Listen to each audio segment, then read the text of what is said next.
பந்திப்பாட்டி ஒரு கூலியாள் வேண்டுமென்று வேண்டி நின்றாள்.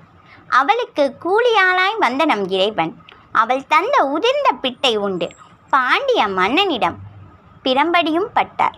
நம் மனதில் ஒருவனாய் ஏகனாய் அருள் வடிவின் திருவுருவாய் காட்சியளிக்கும் நம் இறைவனார் வேண்டுவோர்க்கு வேண்டும் பொருட்டு அநேகனாய் அநேக ரூபங்களில் வந்து திருக்காட்சி தந்தருள்வார்.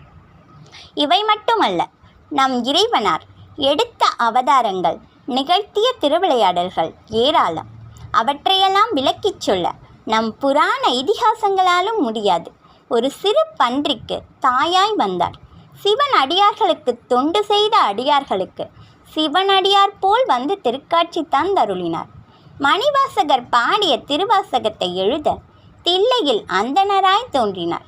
இதுவே நம் ஈசன் திருவுள்ளம். நம் மகத்தில் ஒருவனாய் ஏகனாய்